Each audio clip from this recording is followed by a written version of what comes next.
রমাদান উপলক্ষে আসন্না ফাউন্ডেশন থেকে আমরা অন্যান্য বছরের মতো এবছরও দুস্থ এবং গরিব যে রোজাদাররা আছে তাদেরকে সারা মাসের ইফতার পৌঁছে দেওয়ার কার্যক্রম আমরা হাতে নিয়েছি। এবছর আমাদের পুরো দেশের 64 জেলায় 600-রও বেশি জায়গায় আমরা 33,300 পরিবারের কাছে ইফতার সামগ্রী পৌঁছে দিচ্ছি। এর জন্য আমাদের কয়েকশো টন ইফতার সামগ্রী কেনা হয়েছে, সেটা প্যাকেজিং করা হয়েছে এবং সেটা বিভিন্ন অঞ্চলে ইতিমধ্যে পৌঁছে গেছে। আমরা অন্যান্য বছর সাধারণত যেটি করতাম সেটা হলো যে একটা মাঠে বা কোনো অডিটোরিয়ামে গরিব অভাবী মানুষদেরকে একত্র করে তাদেরকে আমরা ইফতারের প্যাকেজগুলো বুঝিয়ে দিতাম। এবছর আমরা প্রথমবার 33,300 পরিবারের 33,300টা ঘরে আমরা ইফতার পৌঁছে দিচ্ছি। অর্থাৎ কাউকে আমরা মাঠে একত্র করছি না। অনেক গরিবের জন্য সেটা অস্বস্তির কারণ হয়, অনেকের কষ্টের কারণ হয়। এতে অবশ্য আমাদের যারা স্বেচ্ছাসেবক আছেন তাদের অক্লান্ত পরিশ্রম হয়। আমরা নিবিড়ভাবে আগে হকদার নিরূপণ করি যে এই লোকটা আসলে গরিব কিনা, দুস্থ কিনা। এরপর তার কাছে আমরা তার বাসায় একেবারে হাতে হাতে আমরা তার ইফতারের প্যাকেজটা পৌঁছে দিই।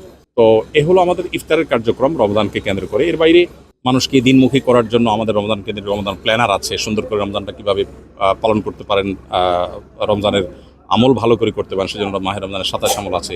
তারাবির নামাজে কি পড়েন সেটা যেন বুঝেন তিনি, সেজন্য তারাবির সালাতে কোরআনের বার্তা বই আমরা করেছি। তো রমজান কেন্দ্রিক একদিকে আমাদের দাওয়ামূলক আয়োজন আছে, আবার এদিকে ইফতার বিতরণের মাধ্যমে আমরা দারিদ্র্য বিমোচনমূলক বা এই রমজান মাসে যে দ্রব্যমূল্যের ঊর্ধ্বগতি হয় এটাতে মানুষের যেন একটু সহযোগিতা হয়, তো সেই চেষ্টাটা আমরা রমজান মাসে করি আলহামদুলিল্লাহ।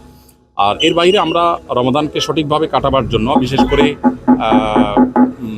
করে যেন আমরা স্বাস্থ্যসম্মত ইফতার করতে পারি, রমজান মাসে যেন আমরা স্বাস্থ্য সচেতন থাকতে পারি, এই বিষয়গুলোকে মেনটেন করার জন্য আমরা বিশেষভাবে একটা সেমিনার করেছি। সেখানে রমাদানকে অর্থবহভাবে কাটাবার জন্য আমরা যেটা করেছি সেটা হলো প্রোডাক্টিভ রমাদান নামে একটা সেমিনার করেছি। সেখানে একজন আপনার নিউট্রিশিয়ানকে আমরা এনেছি, যিনি আসলে আমাদের খাবারের মেনু এবং আমাদের একটা চার্ট, একটা ডায়েট প্ল্যান তিনি দিয়েছেন স্বাস্থ্যসম্মতভাবে আমরা রমাদানকে কাটাবার জন্য। এর বাইরে একজন সাইকোলজিস্টকে আমরা আমন্ত্রণ করেছি, তিনি আসলে রমাদানে আমরা কীভাবে অর্থবহ করব এবং প্রোডাক্টিভ করবো সেজন্য পরামর্শ দিয়েছেন।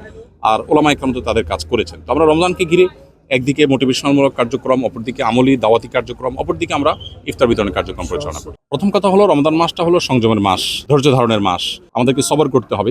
যারা ব্যবসা বাণিজ্য করছেন তারা যদি দ্রব্যমূল্যের ঊর্ধ্বগতির জন্য কোনো রকম কারসাজি করেন, তারা যদি জিনিসপত্র দাম বৃদ্ধি করবার জন্য যদি তারা কৃত্রিম সংকট তৈরি করেন, তাহলে সেটা কখনো মুসলমান সুলভ আচরণ নয়। ঠিক একইভাবে আমরা যারা সাধারণ মানুষ আছি, আমরা যদি রমজান মাসে অতিরিক্ত খাবারের পেছনে মগ্ন হয়ে যাই, আমরা যদি অস্বাস্থ্যকর খাবার ইত্যাদি খেয়ে যদি আমাদের আমলের অভ্যাস বা সুযোগ সেটা যদি বন্ধ করে ফেলি, সেটা কখনো গ্রহণযোগ্য নয়। এই জন্য রমজান মাসে আমাদের ব্যবসায়ীরা যেরকম ব্যবসা করতে গিয়ে অসততা এটা পরিহার করা উচিত, ঠিক একইভাবে আমরা যারা ভোক্তা আছি তারা লাগামহীন ভোগ বা অতিরিক্ত খাবারের পেছনে খুব বেশি মগ্ন হয়ে যাওয়া আমাদের উচিত না। সংযমটা সর্বত্র আমাদের প্রদর্শন করা উচিত। দেখুন, সিয়াম শব্দের অর্থই হলো বিরত থাকা। রমজানের প্রধান আমলই হলো সিয়াম বা রোজা। এর অর্থই হলো বিরত থাকা। অর্থাৎ কিভাবে আমি আত্মনিয়ন্ত্রণ করব। আমার ক্ষুধা আছে, খাবার আছে, কিন্তু আমি খাবো না, কেন আল্লাহ নিষেধ করেছেন। অতএব আমার ঘুষ নেওয়ার সুযোগ আছে, কিন্তু আমি নেব না, কেন আল্লাহ নিষেধ করেছেন। সেই শিক্ষাটা মূলত সিয়াম আমাদেরকে দেয়। অতএব সিয়াম থেকে সেই শিক্ষাটা যেন আমরা নেই। আমরা